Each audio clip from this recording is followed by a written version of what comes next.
ucapkan. Moga diiringi restu ilahi. Amin. Terbang tinggi si burung bala, terbangnya di waktu subuh. Pembuka kata sambutlah salam. Assalamualaikum warahmatullahi wabarakatuh. Waalaikumsalam warahmatullahi wabarakatuh. Alhamdulillahirabbil alamin. Wassalatu wassalamu ala asrafil anbiya'i wal mursalin wa ala alihi wa ashabihi ajmain.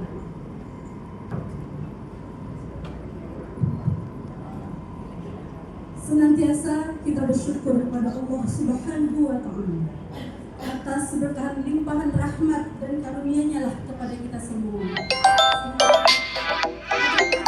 Badannya untuk Indonesia Raya. Indonesia Raya, merdeka, merdeka, tanahku, negeriku yang ku cinta. Indonesia Raya, merdeka, merdeka, hiduplah Indonesia Raya. Indonesia Raya, merdeka, merdeka, tanahku, negeriku yang ku cinta.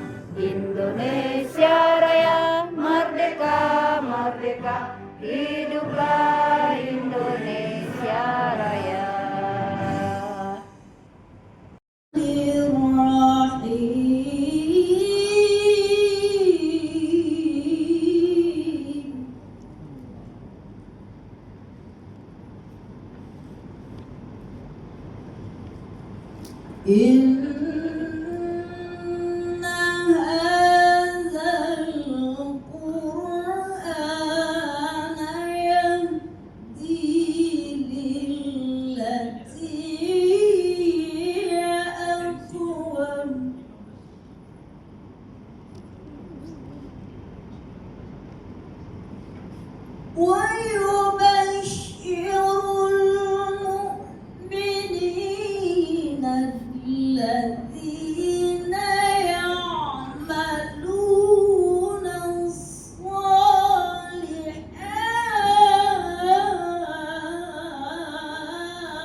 وأن الذين لا يؤمنون بالآخرة أعتدنا لهم عذابا أليما.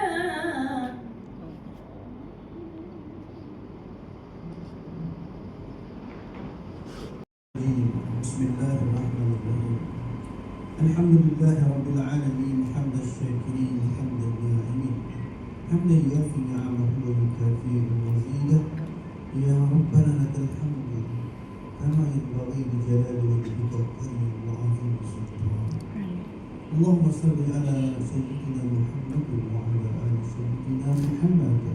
اللهم اغفر لنا ذنوبنا ولوالدينا وارحمهم كما ربونا صغارا، ولجميع المسلمين والمسلمات والمؤمنين والمؤمنات الأحياء منهم والأموات إنك سميع قريب مجيب الدعوات ويا قاضي الحاجات.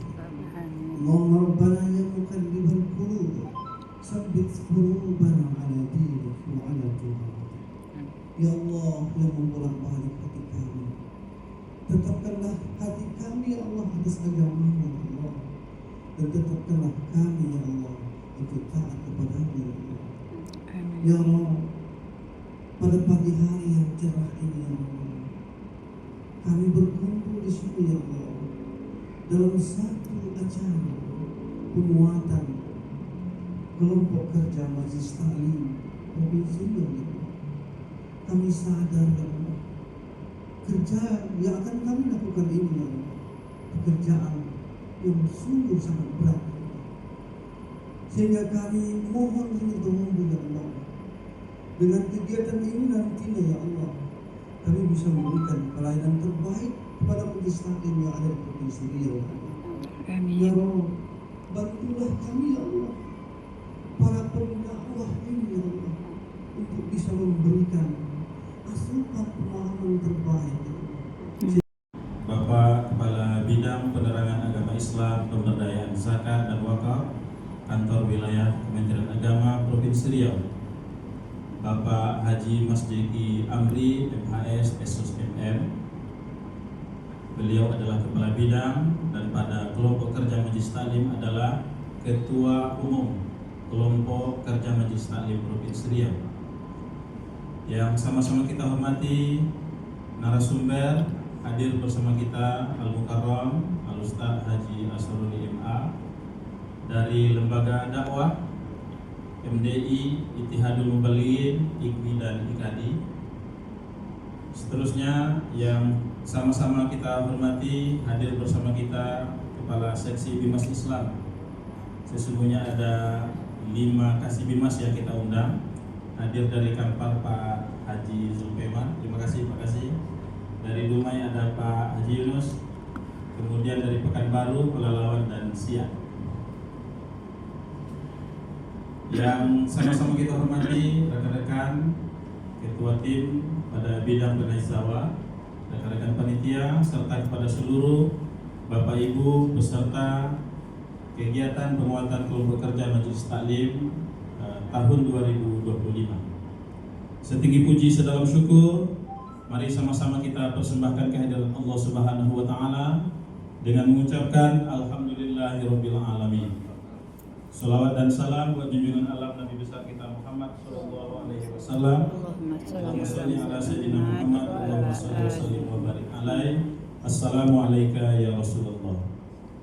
Izinkan kami sebagai panitia menyampaikan laporan kegiatan penguatan kelompok kerja Majelis Taklim KKMT Kantor Wilayah Kementerian Agama Provinsi Riau tahun 2025. Kegiatan penguatan kelompok kerja Majelis Taklim KKMT ini berdasarkan SK Kepala Kantor Wilayah Kementerian Agama Provinsi Riau nomor 215. Kegiatan ini diberi nama Penguatan Kelompok Kerja Majelis Taklim KKMT Provinsi Riau 2025. Adapun yang melatar belakangi dilaksanakannya kegiatan ini adalah bahwa Majelis Taklim sebagai lembaga pendidikan keagamaan non formal dilaksanakan secara fleksibel dan terbuka, baik dari segi jemaah. Yang dimasukkan jemaah itu dari segala usia, jenis kelamin dan strata sosial, maupun tempat. Jadi kegiatan Majelis Taklim ini bisa dilaksanakan di masjid, di musola, di perkantoran, di tempat publik, di rumah-rumah dan tempat-tempat lainnya. Kemudian dari segi waktu, Majelis Taklim tidak terikat dengan waktu, bisa dilaksanakan pagi hari, siang, sore, bahkan malam hari, subuh pun bisa dilaksanakan. Nah, peran strategis Majelis Taklim terutama terletak pada upaya mewujudkan learning society. Learning society yang dimaksudkan adalah suatu masyarakat yang memiliki tradisi belajar tanpa dibatasi oleh usia, jenis kelamin, tingkat pendidikan, dan ini menjadi wahana belajar serta menyampaikan pesan-pesan keagamaan di tengah masyarakat. Eksistensi Majelis Taklim semakin kuat dengan diterbitkannya sejumlah regulasi yang memayungi Majelis Taklim kita ini, mulai dari Undang-Undang Nomor 20 2003, PP Nomor 55 2007, kemudian ada PMA Nomor 13 2014. Terakhir, lebih khusus lagi Majelis Taklim ini sudah dikeluarkan PMA Nomor 29 2019. Jadi perkumpulan kita di Majelis Taklim ini Bapak Ibu sangat formal, ya, lembaga non formal, dipayungi oleh mulai dari undang-undang, ada PP, ada PMA. Majelis Taklim menyelenggarakan fungsi antara lain sebagai pendidikan bagi agama Islam di tengah masyarakat, pengkaderan ustadz dan ustazah, termasuk pengurus dan jemaah, kemudian penguatan silaturahmi, pemberian konsultasi agama dan keagamaan, pengembangan seni dan budaya Islam, pendidikan berbasis pemberdayaan masyarakat, pemberdayaan ekonomi, dan pencerahan umat, serta kontrol sosial kehidupan berbangsa dan bernegara. Jadi nanti akan disampaikan materi oleh Pak Kabid ini, semua akan diuraikan. Ada 8 tentang fungsi kita di Majelis Taklim ini. Secara nasional, Majelis Taklim sekarang sudah berjumlah 93.854 lembaga yang sah dan resmi. Di Provinsi Riau sampai dengan 2025 sudah tercatat ada 3.095 Majelis Taklim yang sudah diterbitkan SK-nya lengkap dengan nomor identitasnya. Adapun tujuan dan target dari dilaksanakannya kegiatan ini adalah bahwa kegiatan penguatan kelompok Majelis Taklim ini diharapkan nanti mampu meningkatkan kemampuan keterampilan dalam membaca Al-Quran di setiap kelompok Majelis Taklim, membentuk manusia yang beriman, bertakwa serta berakhlak mulia, membentuk manusia yang memiliki pengetahuan agama yang mendalam dan komprehensif, mewujudkan kehidupan keberagamaan yang toleran serta humanis, serta mampu memperkokoh nasionalisme, kesatuan dan ketahanan bangsa. Ke depan diharapkan nanti target yang ingin dicapai itu adalah terdatanya seluruh Majelis Taklim yang ada di Provinsi Riau dengan diterbitkannya SK Majelis Taklim bersamaan nanti juga dengan nomor statistik Majelis Taklimnya. Kalau kita komparasikan dengan jumlah masjid dan musola yang sekarang, data di URAS berjumlah lebih kurang 14.000 masjid dan musola. Kalau satu masjid dan musola ada satu Majelis Taklim, maka setidak-tidaknya akan ada 14.000 Majelis Taklim yang ada di Provinsi Riau. Tentu kita di Kementerian Agama memiliki tugas dan fungsi untuk membangun pemahaman keagamaan yang wasatiyah agar mendukung terwujudnya kedamaian dan harmoni di tengah masyarakat, yang salah satunya adalah melalui Majelis Taklim ini. Tempat dan waktu kegiatan ini dilaksanakan pada hari ini Kamis tanggal 24 Juli 2025 bertempat di Hotel Grego, dilaksanakan secara full day. Anggaran biaya melalui DIPA Kanwil Kementerian Agama Provinsi Riau, tepatnya di DIPA Bidang Penaisawa. Adapun yang menjadi narasumber pada kegiatan kita pada hari ini adalah pertama Bapak Kanwil nanti insya Allah akan hadir bersama dengan kita. Tadinya kita merencanakan akan hadir Pak Kanwil membuka acara ini. Cuman sekarang Komisi 8 ketuanya secara langsung sudah berada di Pekanbaru, sehingga Pak Kanwil sekarang bersama dengan Komisi 8. Tapi insya Allah Pak Kanwil nanti akan hadir bersama kita menyampaikan materi ini. Pak Kanwil nanti akan berbicara tentang kebijakan Kantor Wilayah Kementerian Agama Provinsi Riau dalam penguatan kelompok kerja Majelis Taklim. Yang kedua adalah Bapak Kabid Penaisawa dalam materi metode dakwah kelompok kerja Majelis Taklim dalam membangun peradaban bangsa. Kemudian hadir bersama kita nanti Al-Mukarram Haji Ustadz Asrori MA dari lembaga dakwah, utamanya ada 4 lembaga besar sekarang di Provinsi Riau di tingkat kabupaten kota, MDI, IKMI, IKADI dan Ittihadul Mubalighin. Lalu akan ada nanti bersama kita narasumber yang keempat dari akademisi, yaitu Ibu Dr. Hajah Daharmi LCMA, akan menyampaikan tentang Islam wasatiyah, jalan tengah dalam keberagamaan. Mudah-mudahan kegiatan kita dari pagi sampai dengan siang nanti berjalan dengan lancar. Amin. Dan kami mohon kepada yang terhormat Bapak Kepala Bidang Penerangan Agama Islam, Pemberdayaan Zakat dan Wakaf Kantor Wilayah Kementerian Agama Provinsi Riau kiranya dapat menyampaikan sambutan dan sekaligus membuka kegiatan penguatan kelompok kerja Majelis Taklim tingkat Provinsi Riau tahun 2025 ini. Demikian yang dapat kami sampaikan laporan ini. Terima kasih atas segala perhatian. Wallahu muwaffiq ila aqwamit. Wassalamualaikum warahmatullahi wabarakatuh. Waalaikumsalam. Bersyukur pada Allah Subhanahu wa taala mana pada kesempatan yang berbahagia ini kita masih diberi kesehatan, rahmat dan hidayahnya sehingga ibunda, kakak, abang, bapak yang hadir di sini dapat sama-sama kita bersatu rahim dan bertemu satu sama lainnya sekaligus berkenalan dengan Kabid Penaisawa. Saya baru bergabung di Venezuela ini baru Februari.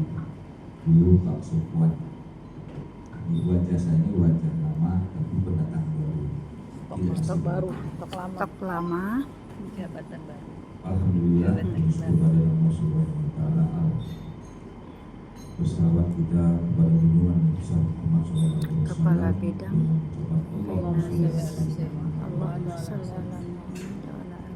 Bapak Ibu yang kami muliakan, sama-sama kita hormati Ketua Panitia Bapak Haji Firdaus, dan kita muliakan Al-Mukarram Bapak Profesor Dr.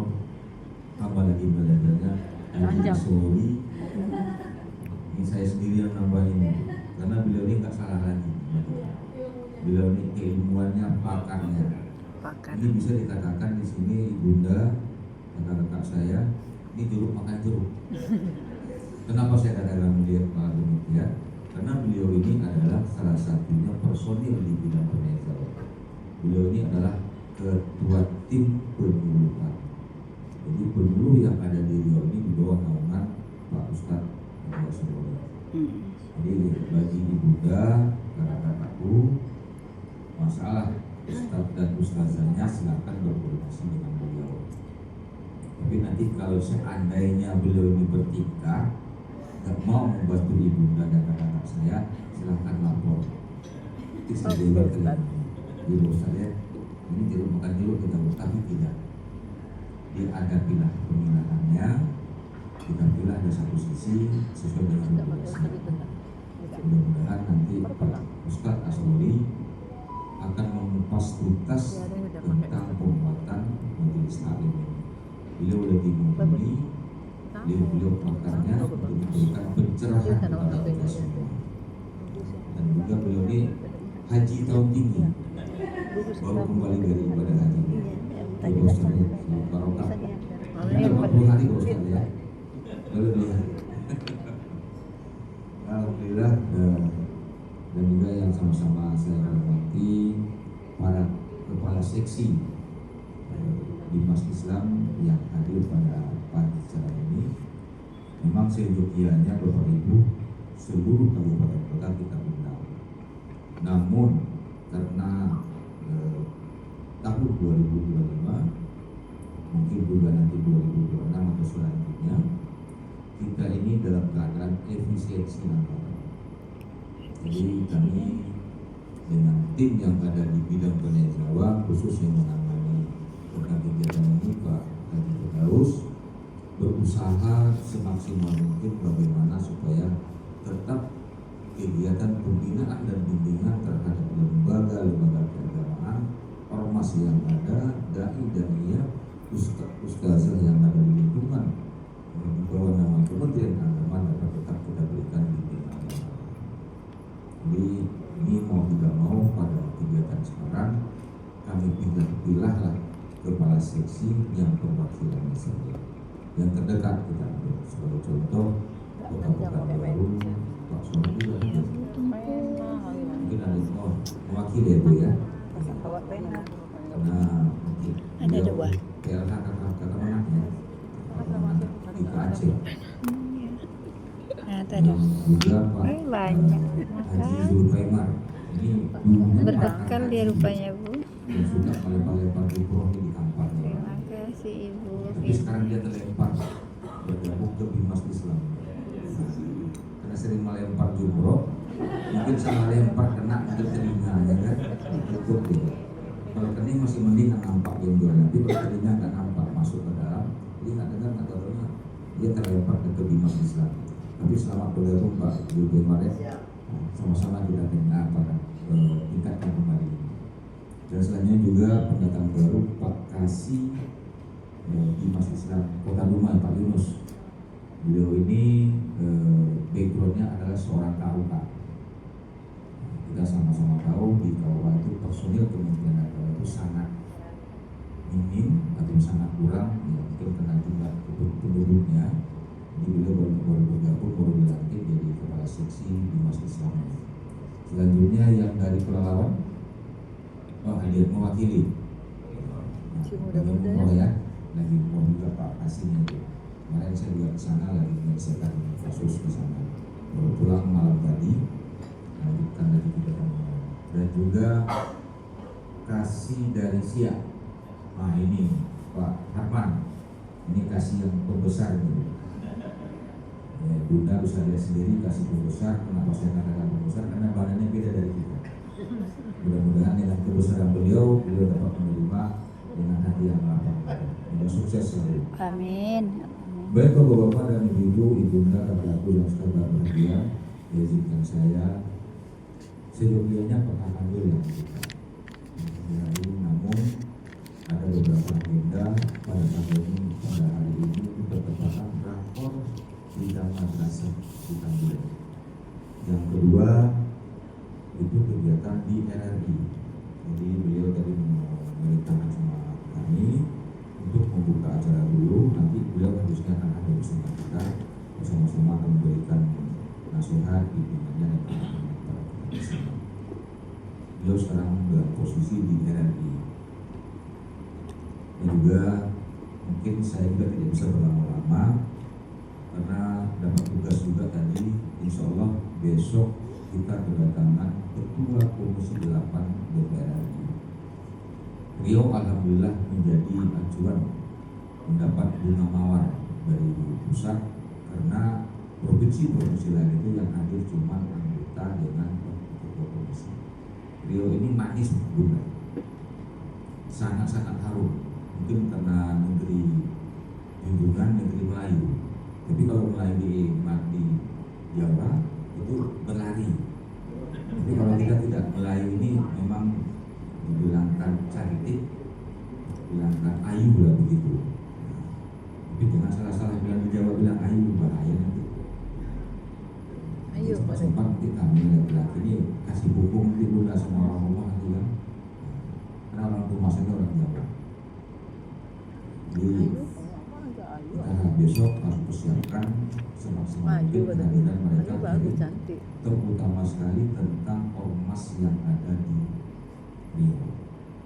Jadi saya harus mempersiapkan segala sesuatunya. Itu pertama yang diminta tadi oleh pihak protokoler Komisi 8, langsung nanti ketuanya di sini, bukan wakil-wakilnya, langsung ketua Komisi 8 DPR RI yang membidangi tentang sosial kemasyarakatan. Beliau akan minta data tentang bimbingan dan terus berapa personil yang ada di Riau ini tentang lembaga ormas keagamaan. Insya Allah kami sudah siapkan ini semua, maka tim-tim yang ada di bidang penyewa ini akan betul-betul rumus. Jadi mungkin saya tidak banyak menyampaikan di sini nanti materi. Kita sekaligus saya menyampaikan materi dan juga akan membuka secara langsung. Baik Bapak-bapak dan Ibu-ibu yang kami saya muliakan, tentu tadi sudah disampaikan oleh Ketua Panitia panjang lebar tentang apa itu Majelis Taklim. Saya juga secara ekspresio berdasarkan Peraturan Menteri Agama Nomor 13 2019 itu Kepala Bidang secara ekspresionya adalah Ketua Umum pada kelompok kerja Majelis Taklim yang ada di provinsi. Tentu ini tidak terlepas daripada kita semua peran untuk kita semua. Apalagi ini BKMT ini bisa dikatakan 100%-nya adalah para wanita. Dan juga saya mendapat informasi bahwasanya ada beberapa hal temuan-temuan di lapangan tentang keberadaan Majelis Taklim. Jadi saya berharap dengan Pak Katim dan juga kasih yang ada, kami mendapatkan laporan ini, kami terus mencari informasi di lapangan dengan pihak Pemda bahwasanya Majelis Taklim ini sekarang sudah banyak yang mengikuti alur-alur politik. Saya bermohon berharap kepada Ibunda, anggota-anggota di sini semua, apalagi ini Pak Kasih, tolong sampaikan dengan lintas sekolah kita, instansi pemerintahnya, bahwasanya keberadaan Majelis Taklim ini bukanlah untuk politik. Beliau ini adalah suatu lembaga pendidikan non formal. Bunda-bunda inilah nanti yang akan berbicara. Kenapa begini Bunda? Kalau kami laki-laki ini memberikan wejangan, memberi nasihat kepada anak, nggak masuk. Kenapa? Karena laki-laki ini bisa dikatakan mempunyai temperamen sendiri. Karena bawaannya laki-laki ini keras. Kalau nggak keras nggak bisa dia. Susah nantinya kan. Jadi laki-laki ini harus keras. Sementara bunda-bunda ini adalah yang penuh dengan kelembutan, yang penuh dengan keceriaan dari hatinya sendiri. Makanya majelis taklim ini adalah lembaga pendidikan non formal yang mendidik anak-anak maupun masyarakat tanpa pandang bulu dari segala usia, mulai dari kecil, dari mulai bayi sampai mau insya Allah dipanggil yang Maha Kuasa.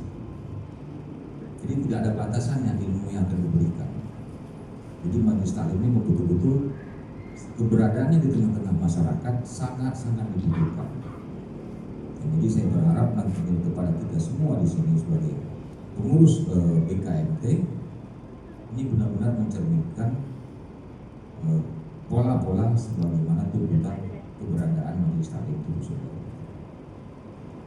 Sebagaimana tadi disampaikan oleh Pak Ketua, bahwasanya potensi untuk majelis taklim yang ada di Riau ini hampir sama dengan jumlah rumah ibadah yang ada. Sebagaimana data yang kami peroleh dari SIMAS, Sistem Informasi Masjid, itu lebih kurang 14.000. Tentu data ini akan hampir mensamai jumlah keberadaan majelis taklim yang ada. Namun sampai hari ini yang terdata baru lebih kurang 3.900 sekian keberadaan yang adanya majelis taklim ini dengan sudah mendapatkan nomor statistik. Tentu ini menjadi suatu dilema bagi kita di mana. Kenapa? Karena mungkin ya satu daerah, satu di kecamatan mungkin ada mempunyai beberapa rumah ibadah, baik itu musola, masjid. Mereka membuat majelis taklim orangnya itu aja. Nah, nanti ini yang akan menjadikan mama di RT ini ada masjidnya, Masjid Al-Hidayah. Sebelah RT lagi jaraknya lebih kurang, atau RW sebelah nanti ada lagi Masjid Nurul. Iya banyak. Sebelah lagi ada Masjid Al-Fatihah. Orangnya itu gitu aja. Kenapa? Karena masih satu di kecamatan. Namun bagaimanapun tetap ini berhormat kepada aturan Peraturan Menteri Agama Nomor 13 Tahun 2019. Jadi ini keberadaannya sangat dibutuhkan sekali di tengah masyarakat. Inilah yang menjadi tujuan atau tulang pokok daripada tugas pertama di bawah di Masjid Islam ini, itu di bidang pertanian, itu tugasnya kepada pemerintah untuk memberikan pencerahan, memberikan bimbingan bagaimana ini semua. Ini tidak terlepas daripada tugas pokok kita sebagai di Kementerian Agama. Karena perlu saya sampaikan di sini, tugas pokok dan fungsi bidang penerangan agama Islam ini ada di dulu namanya seksi, sekarang tidak lagi pakai seksi, itu langsung bidang mengaman. Pertama itu ada bidang penyuluhan, karena sebagaimana perlu ibu ketahui beberapa sekalian, keberadaan adanya Kementerian Agama ini dulunya Jawatan Agama. Jawatan Agama ini dulu khusus membidangi tentang masalah keagamaan. Jadi Kementerian Agama ini dibentuk tahun 1945. Ini hampir sama umurnya dengan kemerdekaan RI. Insya Allah tahun depan kita sudah berumur 80 tahun keberadaan Kementerian Agama. Jadi Jawatan Agama menjadi Departemen Agama, menjadi ke Kementerian Agama sekarang. Tapi orang lebih dominan sampai hari ini memanggilnya itu adalah Departemen Agama. Tapi perlu diingatkan bahwanya Departemen Agama atau Kementerian Agama itu hanya beda sebutan saja. Jadi tidak ada bedanya, cuma keberadaan saja. Tulisannya berbeda, departemen dengan kementerian, sama-sama regulasinya. Terus yang kedua itu tentang publikasi dakwah dan API, itu tugas pokok tentang fungsinya. Yang ketiga MTQ dan seni budaya Islam. Yang keempat pemberdayaan zakat, dan yang kelima wakaf. Itulah tugas pokok dan fungsi bidang penerangan agama Islam. Jadi yang perlu saya tegaskan di sini tentang keberadaan sebagaimana sampai kedua ini, fungsi daripada penyelenggaraan daripada majelis taklim ini ada 8 sudah sampai bisa menghibur kalian.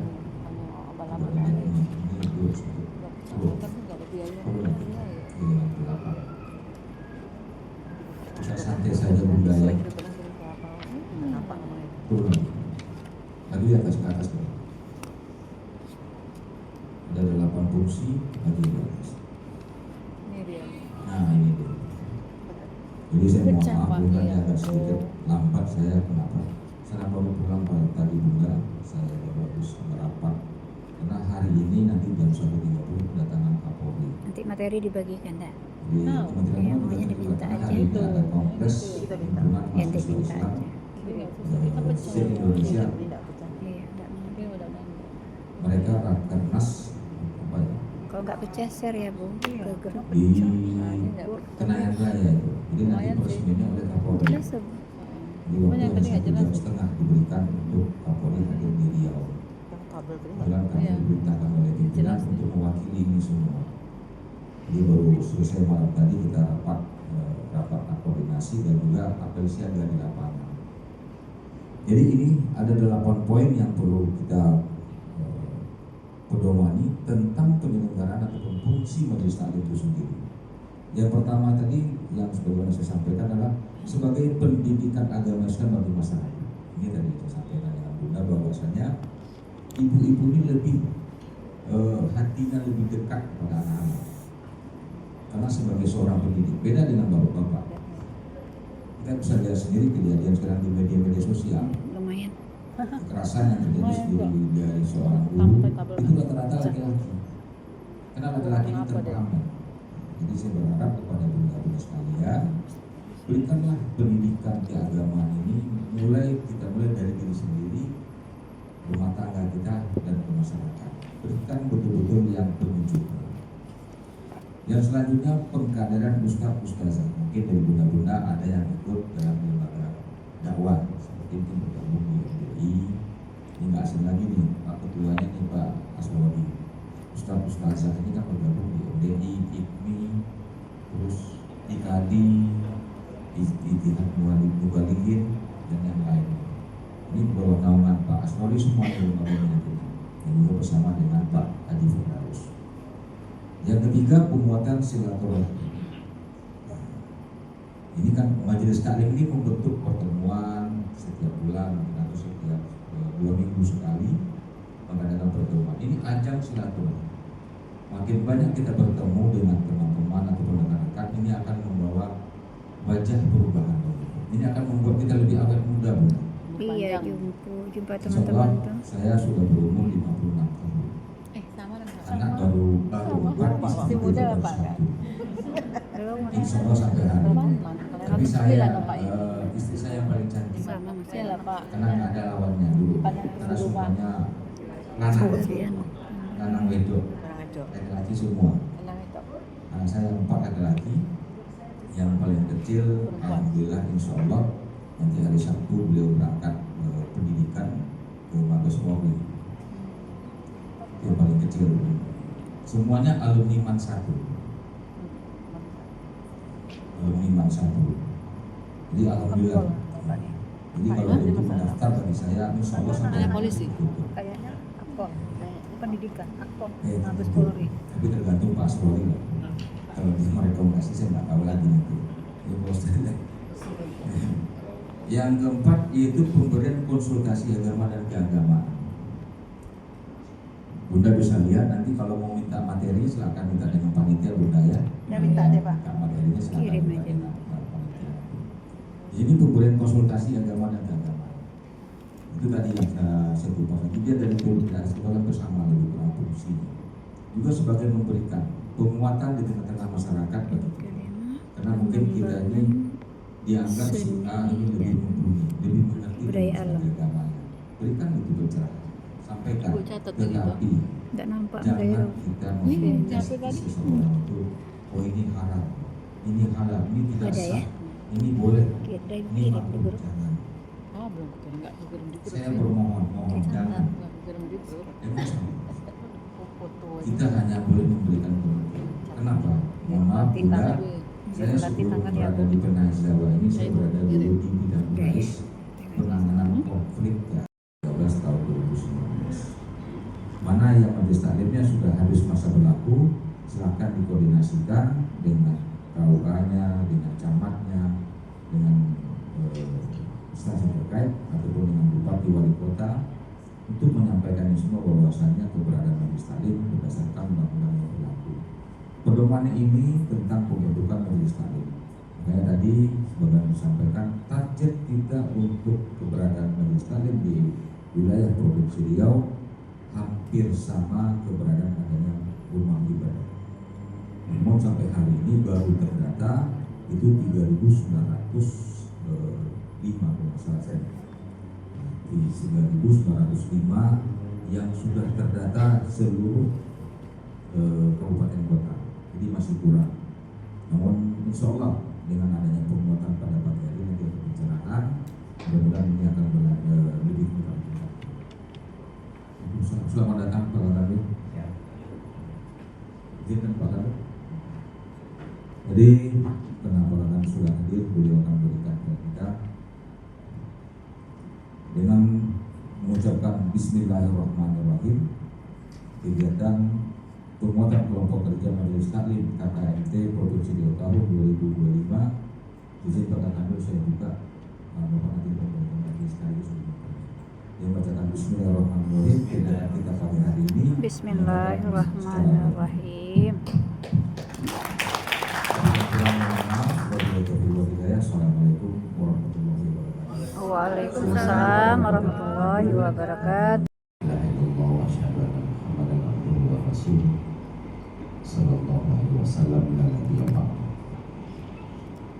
Yang saya hormati Kepala Bidang Penerangan Agama Islam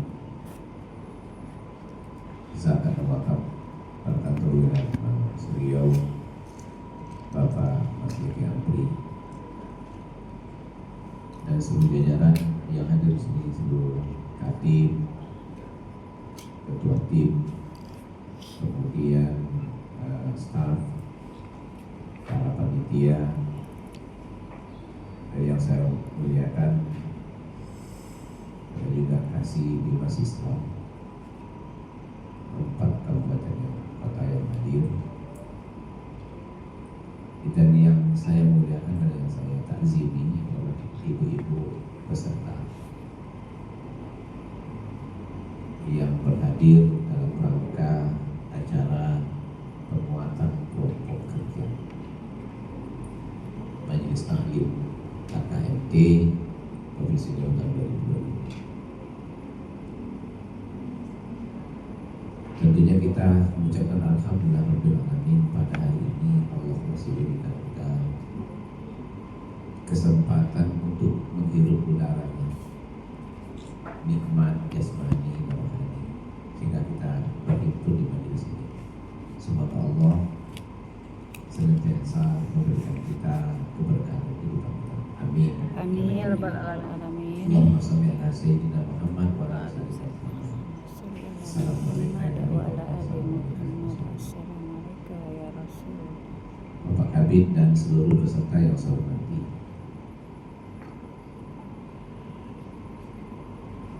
Dari hari ke hari Majelis Taklim itu harus memberikan kontribusi yang sangat signifikan dalam kehidupan kita. Berkumpulnya orang-orang yang menuntut ilmu, namanya saja taklim. Taklim itu adalah perkumpulan orang-orang yang ingin menuntut ilmu, sharing pengetahuan di dalam organisasi. Wadahnya adalah majelis.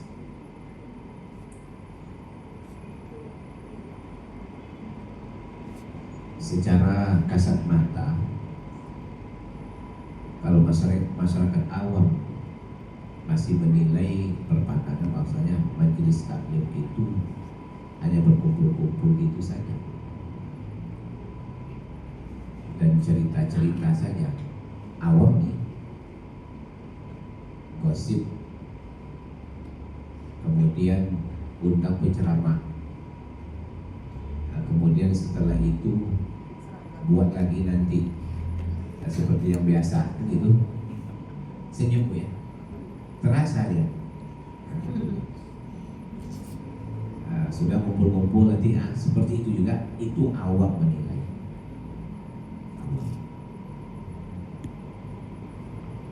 Tapi tidak-tidaknya bapak dan ibu-ibu yang ada di sini itu sudah membuktikan bahwa harus diurus sebenarnya keumatan itu. Harus diurus.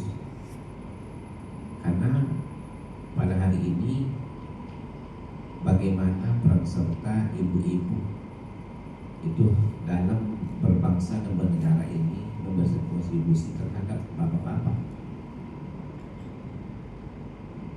Nah, oleh sebab itu kesetaraan gender ini dalam agama kita tidak bisa. Nah, cuman kadang-kadang kita menyikapi, kadang-kadang menafsirkan apakah itu hadis, menafsirkan apakah itu ayat Al-Quran, itu kadang-kadang kita bersalah. Implisit, bukan eksplisit. Bapak dan Ibu yang saya hormati, lalu apa sebenarnya yang ini perbaiki dalam penguatan? Berarti kalau penguatan sudah ada organisasinya. Apa yang kita perbaiki?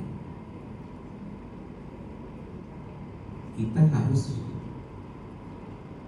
memiliki, pertama tadi adalah niat untuk memperbaiki organisasi itu. Awalnya itu memperbaiki niat untuk memperbaiki organisasi itu.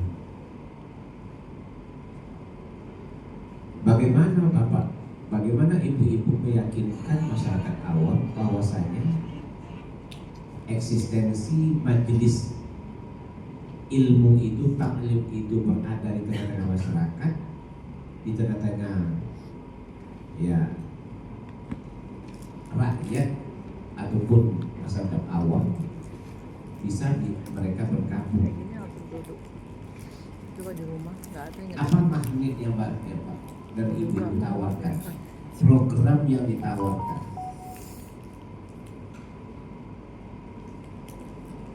Kalau saya sekarang sering menyampaikan kepada kawan-kawan guru pendidikan, maksudnya pendidikan, kalau ibu-ibu bermajelis taklim di tengah masyarakat, tahu kondisi masyarakat, apa sih yang dibutuhkan oleh kaum ibu-ibunya, dan itu akan menjadi magnet dan dijawab di taklim itu.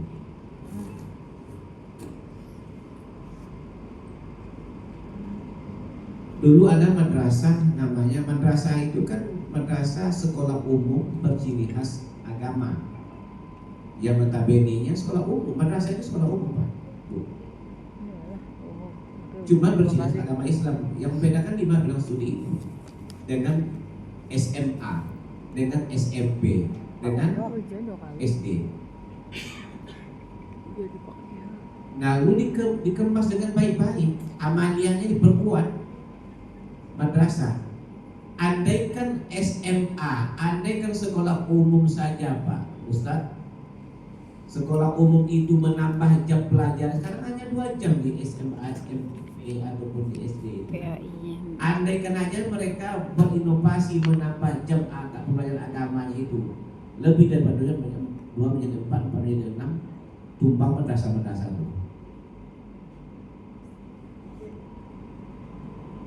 Nah, makanya ketika saya berkecimpung dengan madrasah itu, kita antisipasi tidak hanya kan, kalau masalah pelajaran sainsnya sama, kurikulumnya sama, tetapi ada amalia-amalia yang selama ini hanya sunnah untuk pembiasaan anak harus diwajibkan kepada anak.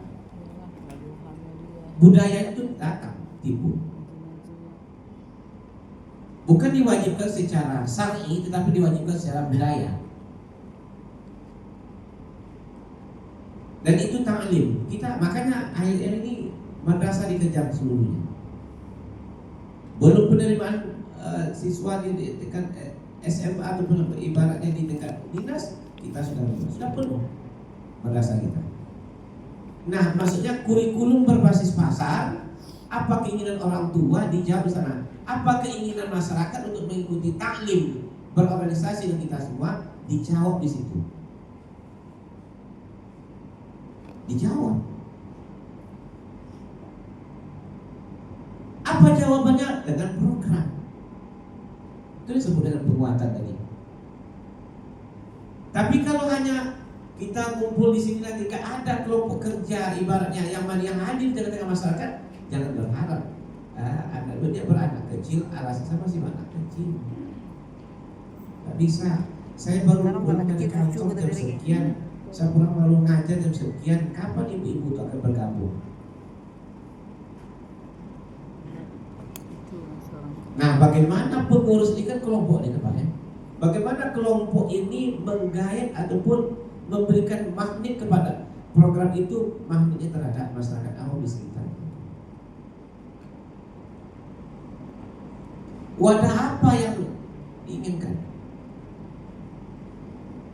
Yang kurang di lingkungan itu apa? Ada di majelis taklim. Kalau umpamanya kifayah yang belum kuat, sekarang kuatkan kifayahnya itu. Apalagi yang dibutuhkan? Memimpin per RT umpamanya, cara berdoa, ibarat memimpin doa, berikan skill untuk memimpin doa. Di antara Wili Yasin itu Pak. Apalagi yang membuat magnetnya, apalagi kira-kira apa? Nah, MC bertolak-tolakkan di taklim ini wadahnya. Susah. Ayo. Gretek duluan. Iya. Ya, membaca ayat Al-Quran juga. Bu, yang biasanya jarang ditampilkan suruh dia tampil, tapi dibimbing. Kalau ibu-ibu ini, saya yakin ibu-ibu ini sudah super, sudah profesional tampil. Beri kesempatan kepada yang belum, yuk datang. Nah, makanya saya sampaikan dalam penguatan kelompok majelis taklim ini yang kita hari ini adalah untuk berinovasi. Jangan datang penceramah saja, tapi ada yang membawa bekasnya itu, oh ini dibuat, semacam bekal. Tidak hanya spiritual, tapi dengan kehidupan dia sehari-hari.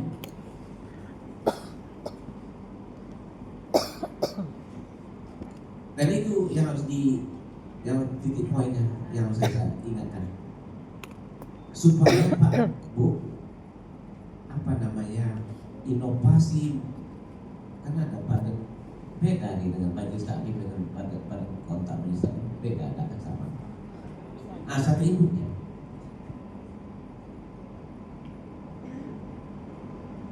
Jadi saya menghimbau kepada ibu-ibu yang saya muliakan, yang saya kasih, coba sekarang berinovasi sesuai dengan lingkungan di mana kita melaksanakan taklim.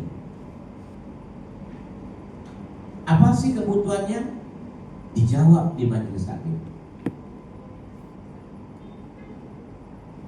Umpamanya nggak bisa majelis itu umpama besar, kelompok dulu, kelompok RT hadir kita di sana. Yuk. RT-nya susah datang, RW-nya juga susah.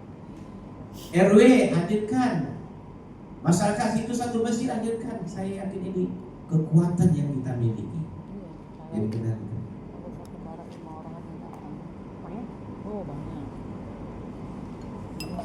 Tapi memang butuh perencanaan. Butuh perencanaan yang matang. Karena yang kita lompat ini ya, ada skill ibu-ibu itu hadir ya, suka dia hadir. Di situ yang harus kita lakukan. Kalau suka dia umpamanya setelah taklim selesai apa maknanya umpamanya? Arisan. Apa lagi? Demo-demo ada? Enggak ada demo masak. Ada demo masak. Demo masak boleh? Boleh. Apanya? Boleh siapa-siapa aja datang. Boleh siapa-siapa aja datang. Kami kasih kue, makanya biar rame orang. Datang kasih kue. Iya, nggak apa-apa. Tapi setelah itu dikemas baik-baik. Ayo hadir kita. Pancing pakai kue, datang rame. Enggak, minimal itu setahun sekali itu ada kegiatan cara blessing atau kemana menjadi lain lah gitu. Iya, jalan-jalan. Kami ya. jalan-jalan Nah, rame nanti terus. kalau bekerjanya program-program yang akan dirancang. Biasanya setahun 2 kali. Kalau saya bertanya, sekarang strukturnya sudah ada nih di setiap kelompok kerja itu. Sudah struktur Ragu jawab Pak. Struktur apa nih Pak? struktur pengurus Pengurus ada, Pak. Belum. Pengurus ada Pak. Hah, ada yang belum, ada yang belum, ada yang udah.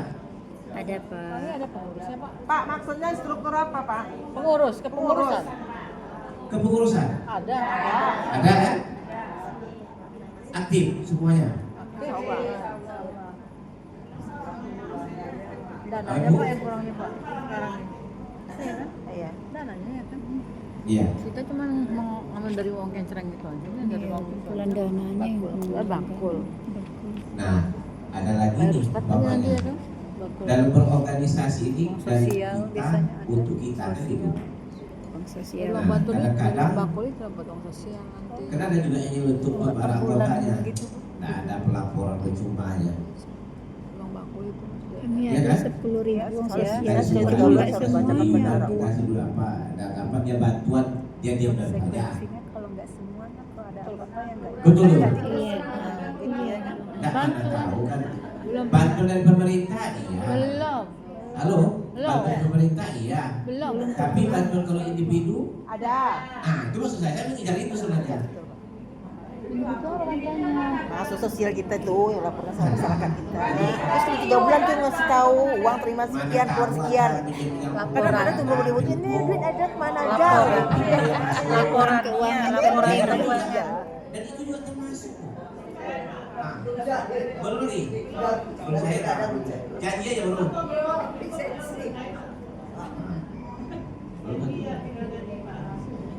Ini udah mulai keluar nih pengabi.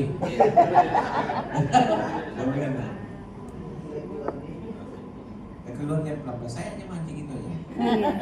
Karena saya nih di tempat saya nih ya lingkungannya, kemana kamu sebenarnya? Izin Pak, kami mau Besok. diajak dari si Anu, kami dapat bantuan. Bantuan apa tuh? Nggak Ya pernah. biasanya kemarin tuh. Kami tak Kenapa pernah. majelis salim ini Pak? Oh, dibayar berapa bis? 2 bis. Siapa biaya? Saya. Enak lah tuh. Air itu cerita lagi selanjutnya setelah pulang. Ada Bu. Mandi Ada, apa ya? ada. Hijau ke hijau ya, tak tahu putih ya bantuan. Itu maksud saya. Gimana dapatkannya? Dan Anggota ini dewan. Pak, nyata. Kami kadang ikut apa? Kita berorganisasi. Ada yang sedekah jemaah, ada yang sedekah. Ada jemaah yang sedekah. Ya Sebelum Pak, kasih lima ada, jadi dia untuk mobil aja gitu. Ada. Kalau di sini ada nomor 3 manajemen organisasi dan administrasi majelis taklim itu. Ya struktur tadi tata kelola kegiatan organisasi konsulensi. Dan ini penting. Nah pelatihan atau pengelolaan keuangan yang transparan dan akuntabel.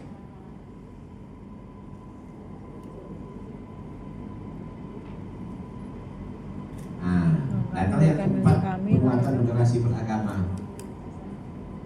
Ya Besok yang ini meninggal, orang-orang sudah moderat. yang sakit, baru yang sosial. Hah? Belum ada jaminan moderat apa kira-kira moderat? Menanamkan sikap toleran dan inklusif ya, inklusif dalam kehidupan sosial. Saya melihat Pak, ibu-ibu ini sensitifnya tinggi. Jelas. Nampak aja orang ya nggak nampak ibarat bercadar gitu nih. Malas kita bergaulnya dia. Tidak boleh, tidak boleh, tidak boleh. Itu boleh deh. Enggak lah Pak. Musik kalau gitu. Enggak usah kami. Ada nggak sikap toleran gitu? Ada. Mewaspadai paham radikal dan sikap ekstrim dalam memahami agama. Pokoknya apa yang dipakai oleh dia itu salah aja, apa yang kita buat salah saja kan itu. Menyalahkan agama, menyalahkan kawan saudara sendiri terus saja. Ada apa itu? Pokoknya itu tidak boleh. Salam jabat tangan itu tidak boleh. Bukan muhim. Tergantung orang salaman. Mengembangkan silaturahmi. Ya, Islam sebagai rahmatan lil alamin di tengah-tengah masyarakat yang majemuk. Saya tanya Bapak tadi, ibu-ibu ini, lingkungan itu Islam kan semua kan? Enggak, kami enggak. Ada yang non muslim. Ada yang non muslim. Agak banyak kami. Kalau ibu-ibu lewat di depan rumahnya gimana? Ya lewat Disapa ada mereka. Disapa Pak. materinya udah ada semua di Biasa iya aja. yang tadi tuh Semuanya kan makhluk Tuhan, betul? lagi Betul? Betul. Atau orang non itu ada yang menciptakan daripada Allah? Ya Allah Halo, jawab menciptakannya. dulu. Maksudnya apa nih? Orang muslim tuh ada yang menciptakan. yang non ada yang yang non menciptakan daripada Allah. Ada tidak nggak? ada Ya Allah lah yang Kenapa menciptakannya. harus kebanyakan kita menjauhi? yang menjadi siapa Oh, yang males maksudnya aja kita nggak mau bergabung sama dia itu maksud apa? bukan menjadi Allah Baru sampai toleransi itu tidak hanya di bibir, sikap. Karena bapak dan ibu, saya bertetangga dengan non. Saya lihat betul, saya Kalau sering nanti kita dialog. kurban dikasih dia. Berarti bukan tentang keyakinan, Ya daging Masing-masing. korban tentang dikasih. persaudaraan.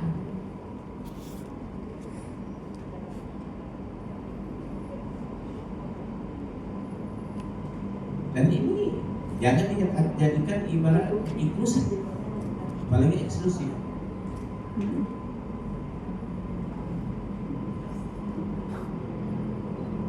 Nah, dalam taklim itu kalau ibu-ibu umpamanya jadi dai umpamanya, metodenya menarik atau tidak? Yang menarik itu Pak, sesuai dengan harapan para pendengar.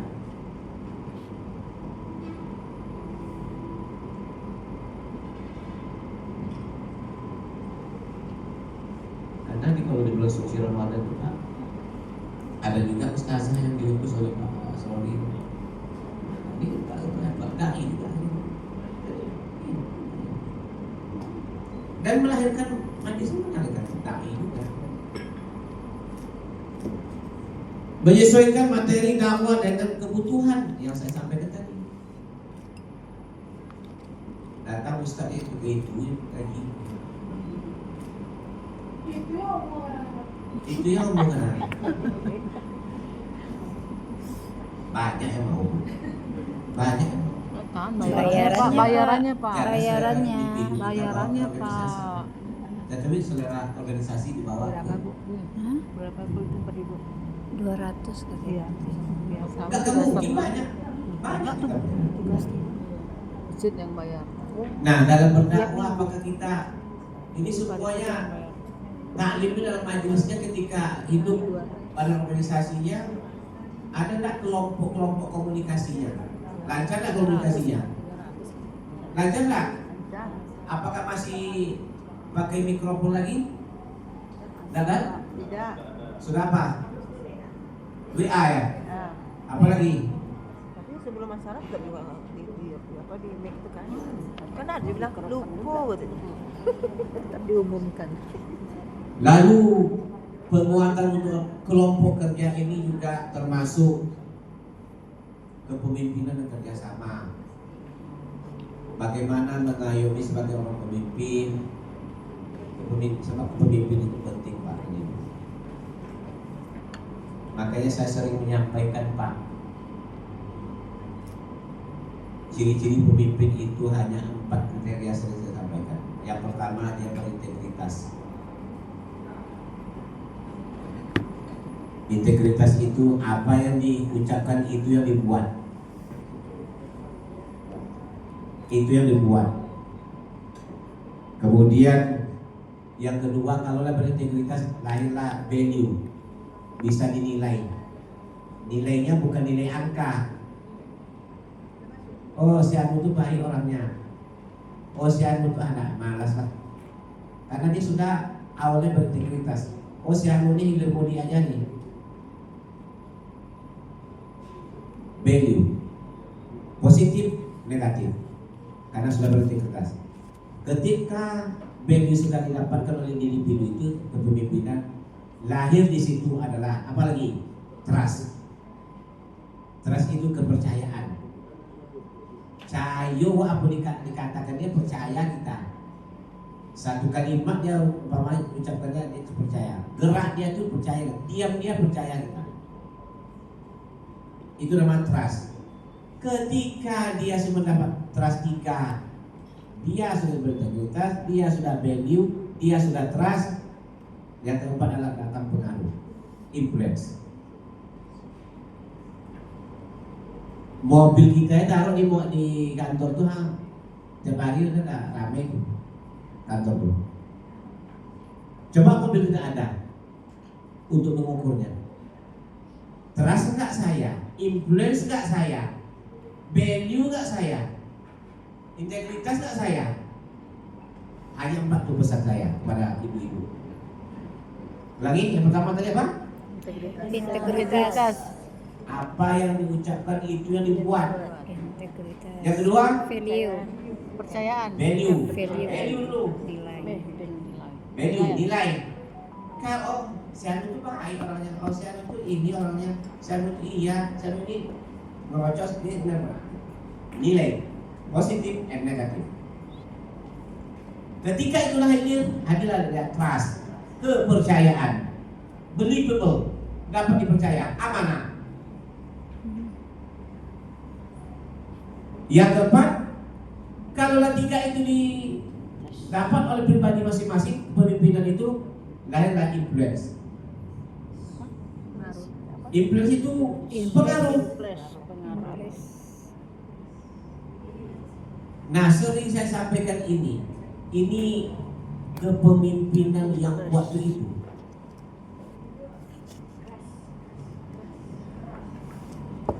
Kepercayaan, trust ya.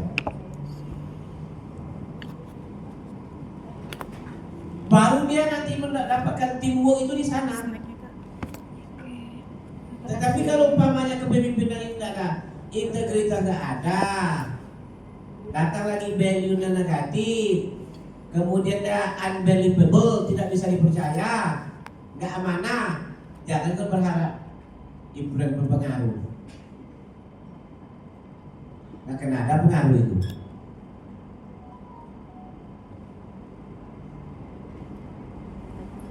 Lalu ketika dia memiliki umpamanya Rasulullah kita itu kan itu juga. Apa pertama Pak? Sidik. Integritas kan? Apa lagi? Amanah. Amanah. Fotona, tabligh. Fotona. Sidik artinya benar, amanah dipercaya.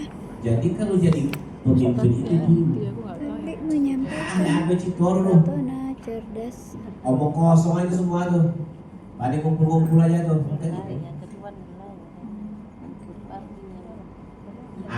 Di situ semua ada kok anaknya. Jadi lo istrinya itu semua dikaji kan? Iya.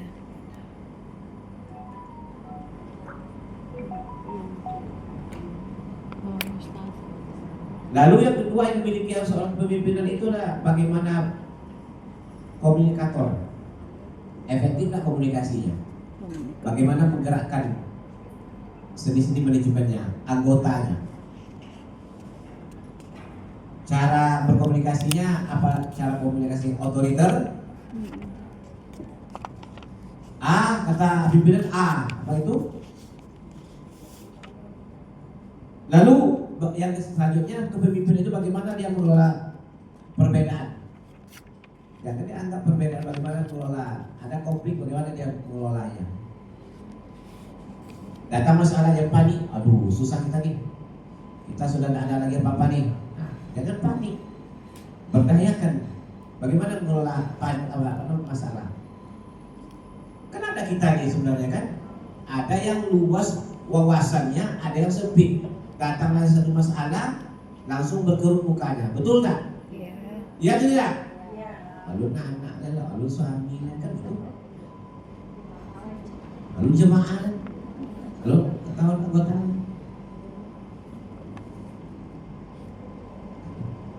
Jadi susah jadi pemimpin pemabuk. Ya tentu programnya memperkuat ya, berbagi sesama. Bagaimana atas nama majelis taklim organisasi yang ibu pimpin bisa berbagi sesama, apa yang diberdayakan, siapa yang membantu, tentu punya orang-orang yang membantu. Yang penting berdayakan supaya eksis dia organisasi kita, kelompok kerjanya.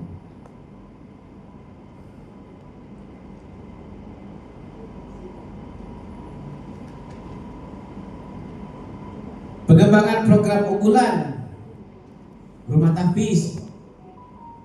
Nah, Pak Bu, ini sebenarnya memperkuatnya. Masih banyak buta salah kita, anak-anak yang masuk sekolah pada hari ini. Karena diajar gadget kan, diajar itu dulu.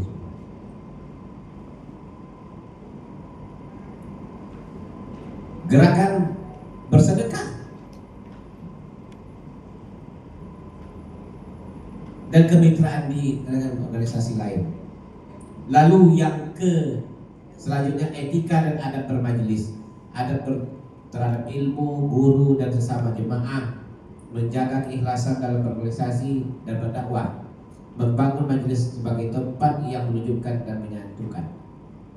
Datang orang ke majelis kita itu bersatu dia, jangan bercerai-berai. Jadi belum sempat lagi datang, susah. Pulangnya berkorban ya, besok datang sama pergi kita lagi. Tapi ketika dia datang satu kali, enak ya. Besok kita kapan lagi Bu acaranya, kapan lagi kita adakan. Itu komentar yang harus kita lakukan.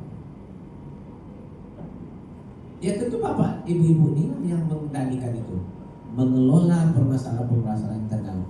Kalau ini kita buat, bagaimana anggota kita, bagaimana masyarakat, bagaimana ibu-ibu yang lain, majelis yang lain. Nah oleh sebab itu saya hanya berpesan bagaimana kuatnya organisasi atau majelis kelompok majelis taklim ini betul-betul memiliki ciri khas yang saya sampaikan tadi. Karena organisasi ini harus dikendalikan dari kita, untuk semua. Bukan untuk mencapai ke pribadi, nggak bisa. Dan ini pesan saya. Makanya banyak organisasi itu nggak hidup, nggak berkesinambungan, nggak sustainable, nggak berkelanjutan karena dia kepentingan itu, kepentingan pribadi, bukan organisasinya. Ingat pesan saya terakhir, jangan jadikan majelis taklim kelompok kerja majelis taklim ini sebagai wadah untuk pribadi, kepentingan sesaat. Tetapi utamakan untuk kepentingan jangka panjang untuk umat. Saya sampaikan kalau ingin mati cepat, berjalanlah sendiri-sendiri. Tapi kalau ingin tumbuh berkembangnya, berjalanlah bersama-sama. So lagi, kalau ingin eksis organisasi kita, kelompok kerja majelis taklim ini, berjalan bersama. Kalau ingin eksis terus, berjalanlah bersama-sama. Tapi kalau ingin cepat matinya, nggak bergerak, berjalanlah sendiri. Dahulukanlah kepentingan pribadi. Yang mana pilih? Jalan bersama-sama. Jalan bersama-sama. Eksis. Makanya ada Pak Al-Ali menyatakan kalau ingin cepat, berjalanlah sendiri-sendiri. Cepatnya cepat, belum terkomitmen. Tapi kalau ingin berjalan jauh, eksistensinya lama, berjalanlah bersama-sama. Demikian Assalamualaikum warahmatullahi wabarakatuh. Waalaikumsalam warahmatullahi wabarakatuh. Maka majelis. Majelis Yang kedua, jalasa. jadi majelis itu tempat duduk-duduk karena memang ya dalam pengajian itu memang banyak duduk-duduk. Ya kan banyak duduk. Iya duduk. Kalau kita di masjid mana lebih banyak rukuk, sujud, mana lebih lama daripada duduk? Duduk. Maka majelis itu perlu dihidupkan. Majelis taklim kita buat penguatan kelompok kerja majelis taklim. Pertama majelis kita sudah sepakat, majelis itu duduk. Jadi kalau kita di masjid itu mana lebih banyak rukuk, Enggak sujud, tahu. lama rukuk, Hidup sujud sendiri daripada dia. duduk, lama duduk. Maka perlu dihidupkan majelis. Iya, hidup. Lampunya nggak? Yang kedua, Center. taklim. Iya, center mati. Hanya ghibah, hanya menceritakan orang. Kemudian Taklim belajar. kita harus sadar sekarang kondisi ibu-ibu di majelis taklim ini. Majelis taklim ibu-ibu tentu lebih ramai dari majelis taklim bapak-bapak. Ya. Karena memang ras terkuat di dunia ini ibu-ibu. Jadi kalau dia mau buat apapun pasti ramai. Yang penting ada motornya, ada penggeraknya, itu insya Allah ramai. Maka yang ada itu yang banyak itu adalah majelis taklim ibu-ibu, majelis taklim bapak-bapak ada pun tapi yang itulah lebih ramai majelis taklim domino daripada majelis taklim. Iya, main domino ya. Ini sebuah kekuatan bagi ibu-ibu yang tadi sudah disampaikan oleh Bapak Kandul ini. Kalaulah tak ada majelis taklim ibu-ibu ini, mungkin kampung itu sudah lama dimusnahkan oleh Allah SWT karena tidak ada kegiatan mengaji, tidak ada kegiatan dan sebagainya. Jadi ibu-ibu ini memang luar biasa. Dia bisa menghidupkan suasana majelis taklim. Contoh, ada pengajian dasawisma, ada pengajian arisan RT, RW, ada nanti. Iya, kadang sebulan itu udah penuh. Sampai ke Ini kan tingkat Sabtu hari Ahad. BKMT kabupaten kota provinsi mereka hadir aktif untuk apa?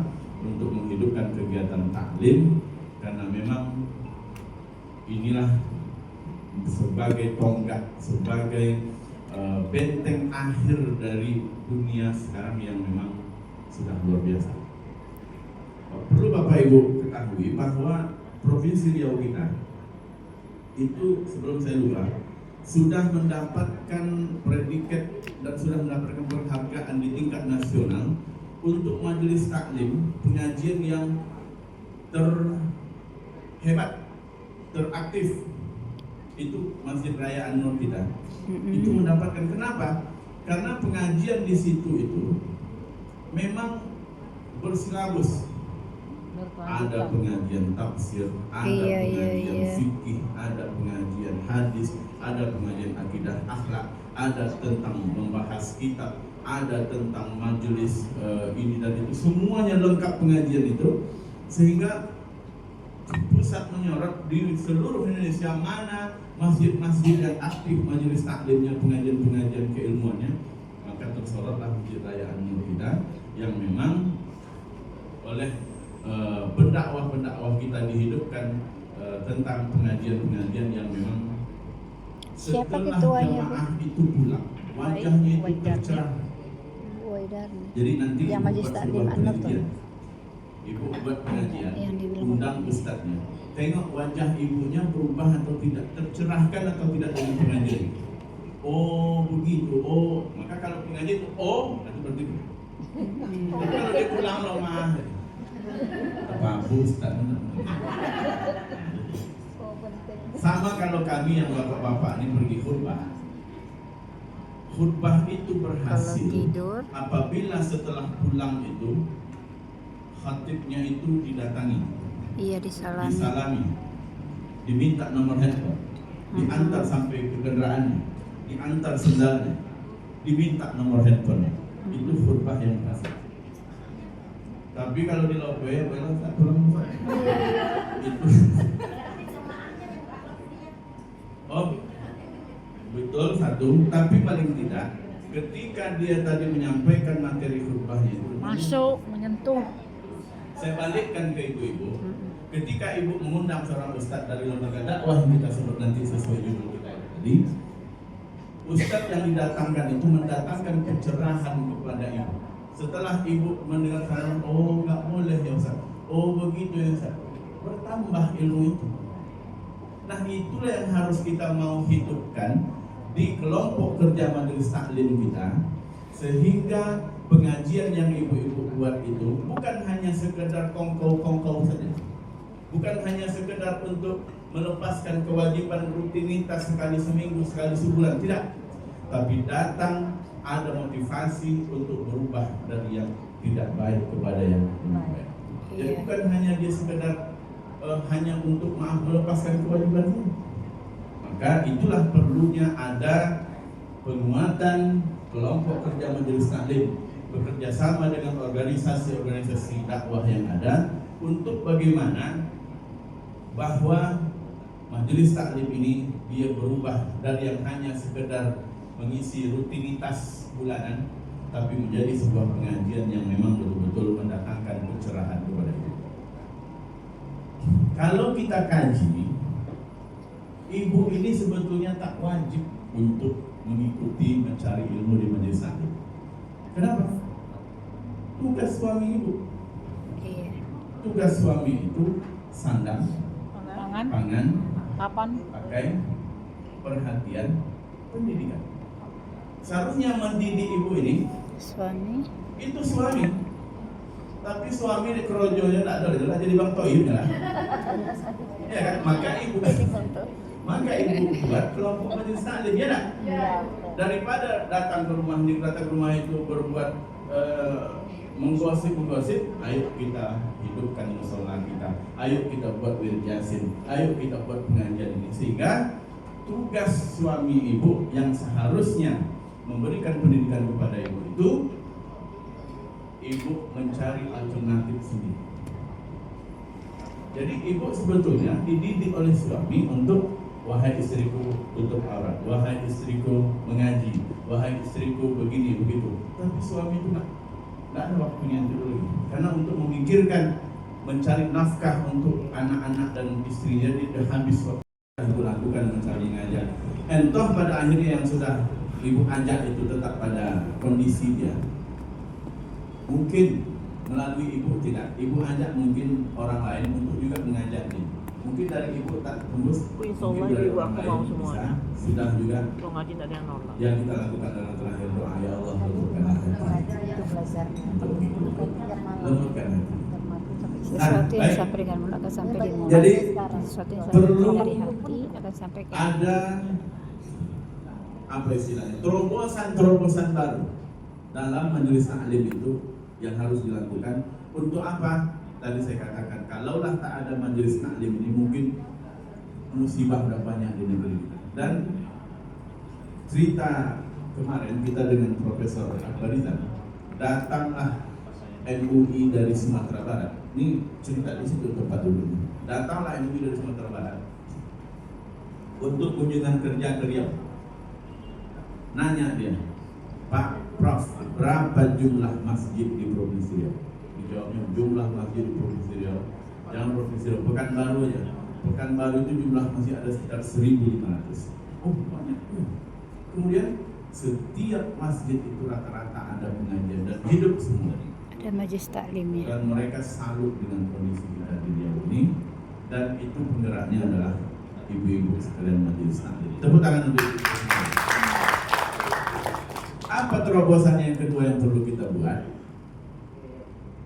Kalau mengaji mungkin nanti orang tua bosan. Apa lagi kita buat?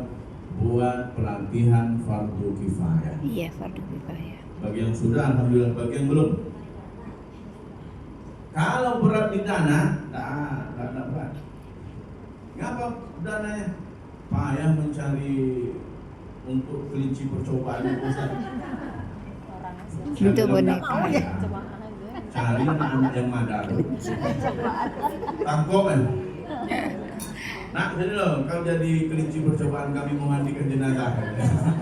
Kan di masjid, dari musola seperti masjid itu, ya.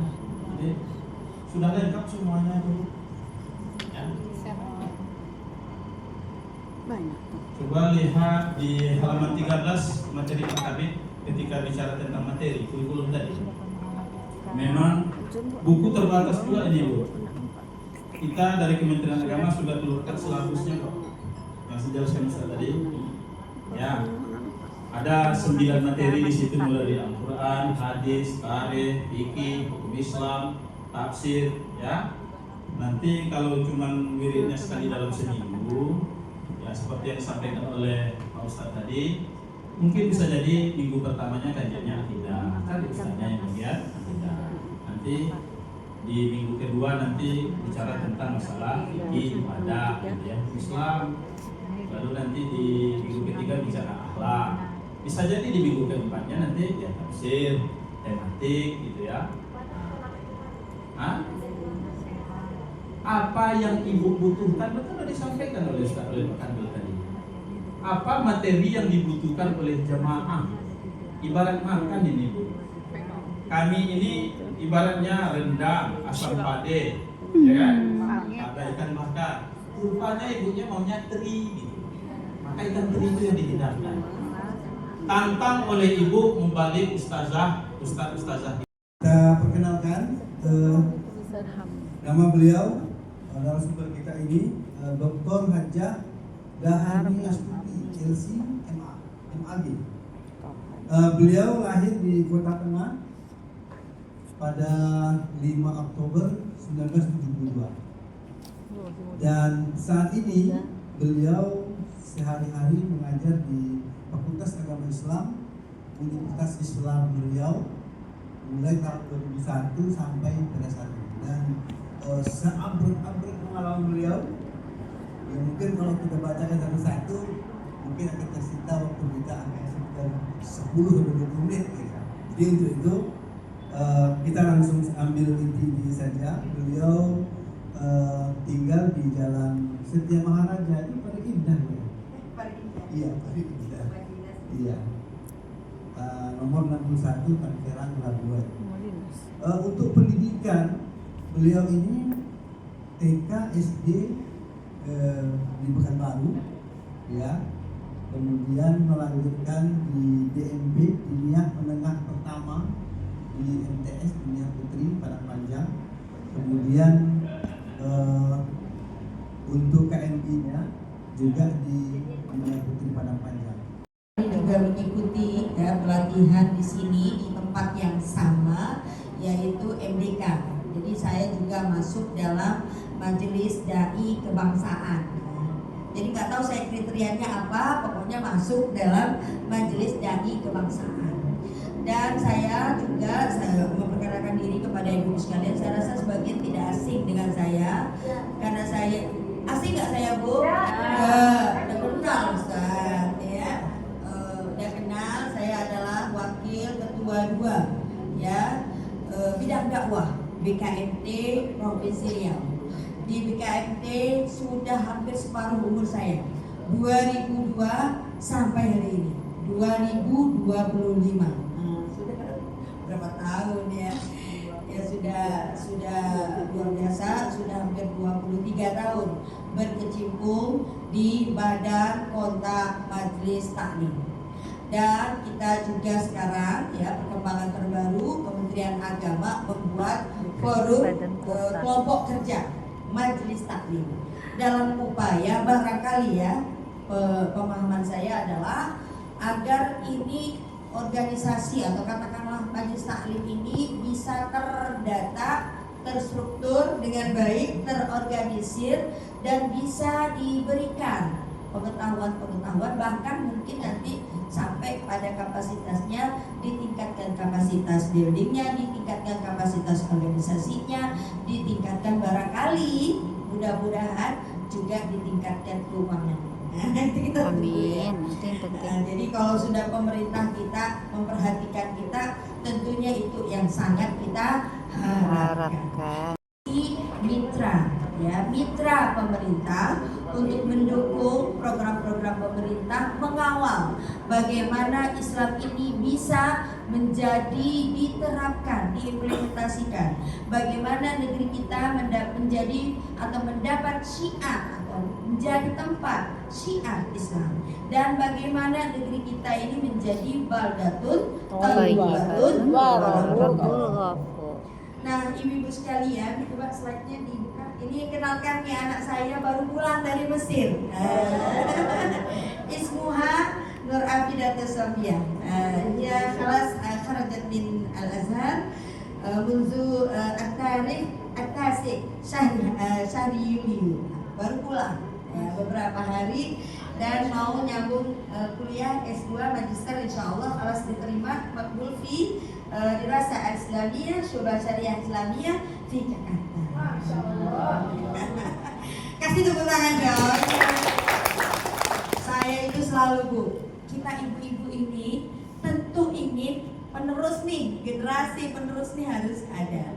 Kalau tidak ada generasi penerus, bagaimana kita akan mengokohkan ya Islam di negeri kita? Bagaimana mengokohkan? Karena coba lihat bahasa Malaysianya apa? Cabaran ya, cabaran sekarang. Bagaimana saya tadi luar biasa ya, MPK ya. Main apa? Saya Ibu ya, MPK saya kemarin diundang sesungguhnya ya sama Ibu datang ke rumah nganterin undangan. Tapi hari yang sama saya acara yang nggak bisa saya bagi badan saya sudah ya, karena saya harus hadir di acara di gubernur di Ruang Melati untuk hibah ini Pak. Kita harus mendaftarkan bagaimana kita ikut sosialisasi publik tentang hibah. Dan kebetulan saya juga maju sebagai perutusan organisasi penerima hibah. Maka saya bilang kalau saya datang di acara FPK saya nggak akan kekejar ke sana. Maka kemudian nah oleh karena itu mudah-mudahan ya ini banyak unsur kayaknya ya, tidak pure majelis taklim tapi juga ada ini, tapi semuanya juga ada di dalam majelis taklim. Nah kita lihat materi yang diberikan kepada saya ini sebenarnya saya menyiapkan slide itu hampir 40-an. Saya nggak tahu nanti bagaimana saya akan meringkasnya supaya cukup waktu kita. Ibu ingin saya sampaikan, saya sebenarnya ingin pagi tapi saya baru saja laporan panitia di acara pertemuan Dharma ini seprovinsi Riau. Jadi mohon maaf baju ini saja lah saya pakai, tidak pakai baju yang lain karena sudah ini. Yuk kita lihat ya. Udah cantik. Materi kita nggak bisa ya. Baterai kali. Itu nggak kuat ya. Oke sini. Lagi semakin lagi. Oke lagi. Biar cepat. Lagi. Kelihatan nggak di belakang? Saya khawatir nggak kelihatan. Oke, yuk. Lagi ini udah panjang Bu. Udah sedikit. Latar belakang. Jadi kemarin Ibu sekalian saya juga di dosen di Fakultas Agama Islam Universitas Islam Riau. Kebetulan disertasi saya judulnya, saya lupa bawa bukunya ya. Judulnya adalah salah satu disertasi saya itu tertuang tentang mengejar bagaimana kita membela tradisi dan mengejar modernitas. Ya. Kita harus menggabungkan antara an-naql dengan al-aql. Kita harus menggabungkan bagaimana integrasi antara dalil akal dengan dalil naql, Al-Quran dan hadis. Nanti kita lihat seperti apa. Nah ternyata di Kementerian Agama sekarang berkembang ya, karena sekarang kan banyak nih alirannya ya, dari yang tasawuf, dari yang kalam, teologi. Kemarin saya mengisi materi di Dumai, ada Dumai nggak ya? Enggak ya.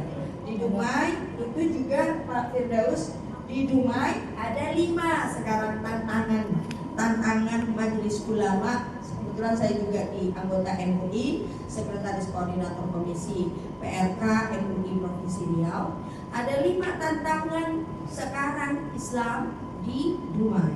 Apa dianya contoh ya? Salah satunya adalah masalah narkoba, masalah seks bebas atau LGBT, kemudian masalah sekarang itu aliran sesat, kemudian dan masalah-masalah penyakit masyarakat. Yang semua itu akan berkenaan dengan kita, terutama perempuan. Nah, ini perempuan harus mencermati sekali. Nah, Islam. Jadi kenapa sekarang ini moderasi beragama merupakan juga bagian yang penting dibahas ya? Karena sekarang banyak alirannya.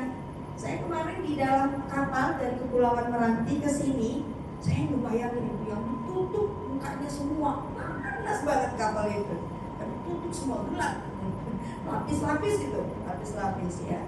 Saya hanya berpikir itu, dan ada lagi yang laki-laki pakai celak tuh, bisa. Ada tuh pakai celak, nggak tahu dari gimana ini yang pokoknya ditutup semua. Nah, ini berkembang. Kenapa ini berkembang? Karena memang pemikiran itu juga datang ya dari berbagai unsur. Kita lihat sekarang ya, Islam wasatiyah, Islam yang sering digunakan untuk ajaran Islam modern atau Islam yang berkeadilan. Nah, di sini kenapa Islam wasatiyah muncul? Ini adalah merupakan solusi alternatif untuk, kita sudah tekankan dalam pertemuan kemarin, menjadi solusi alternatif dalam kondisi pemahaman keagamaan yang dari fundamentalis, sekuler. Yang fundamentalis yang itu tadi, nggak boleh pegang HP, nggak boleh nonton TV. Zaman sekarang nggak boleh nonton TV. Saya kemarin lihat ya, jadi ada aliran di Riau ini tak boleh jamaahnya nonton TV. Ada, tapi setelah saya tontoni juga itunya, apa namanya itu, kan ada TV-nya. Saya tontonin TV-nya, lah ustadznya juga pegang HP, bahkan ngajarinnya juga materinya pakai HP. Terus kayak gimana menerjemahkan itu? Mohon maaf ibu, ada teman saya yang ikut aliran itu, teman saya banget, sampai saya kaget dia ikut itu. Tapi dilalah 2 tahun yang lalu saya ketemu, udah berubah lagi, comeback maksudnya apa? Kembali normal, kembali seperti saya.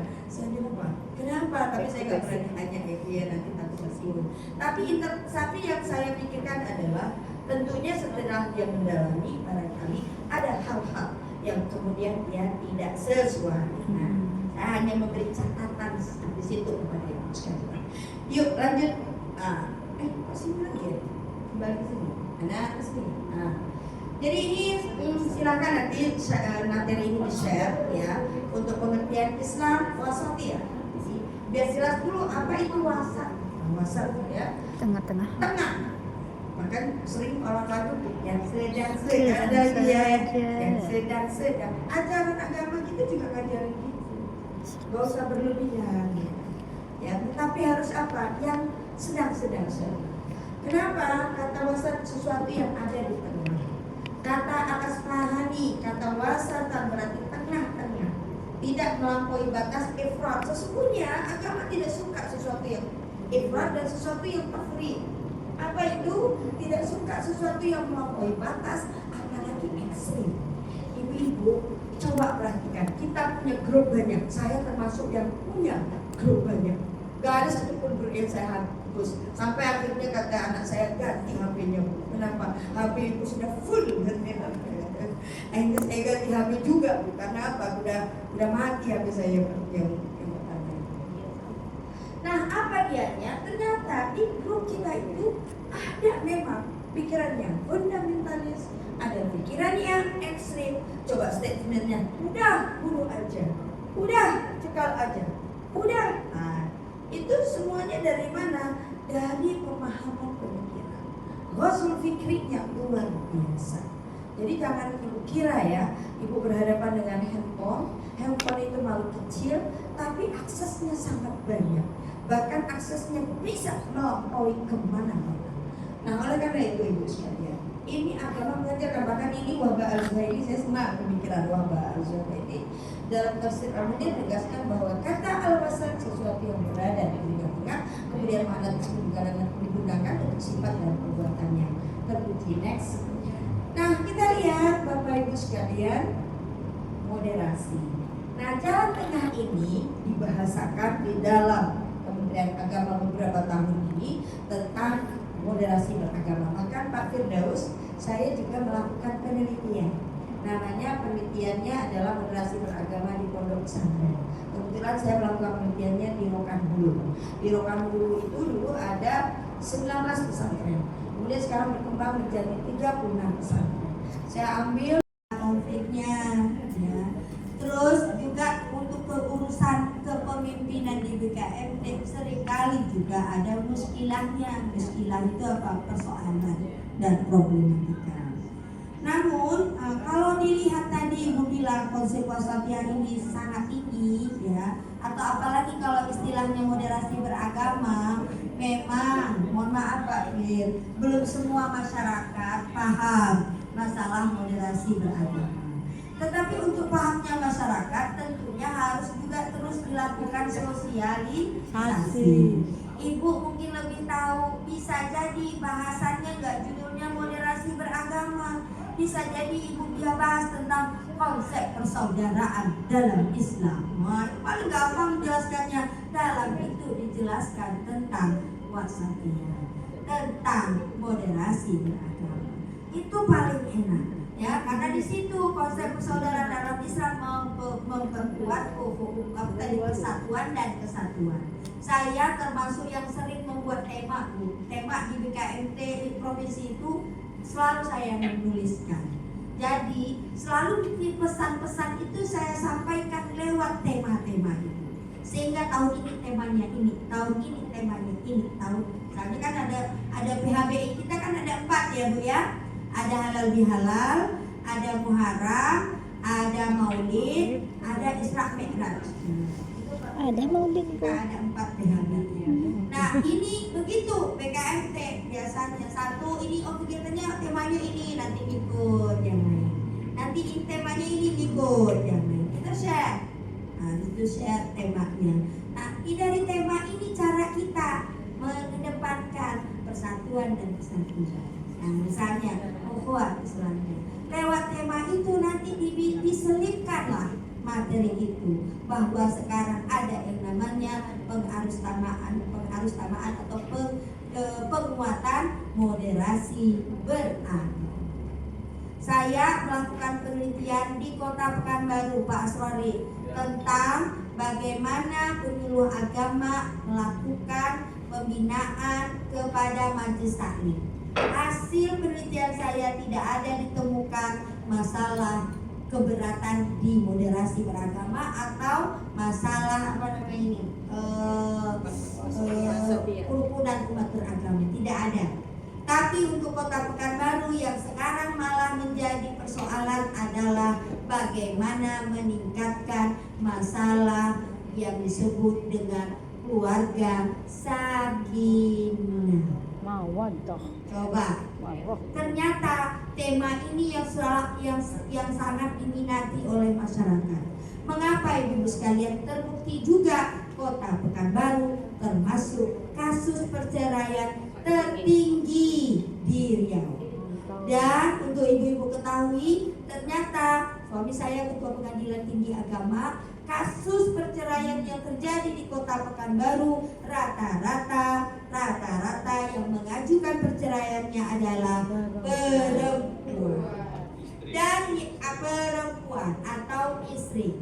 Dan yang hebatnya lagi, bukan hebat ya menurut saya, yang ironinya lagi adalah kasus ini yang banyak mengajukan adalah perempuan-perempuan, istri-istri yang berprofesi sebagai guru dan dosen. Aduh mas, gitu. Maka apa Bu? Iya. Oleh karena itu banyak faktornya Bu ya. Jangan hanya menyalahkan perempuan, tapi tidak sepenuhnya juga bapak-bapak salah. Semuanya juga pasti ada asap, ada api.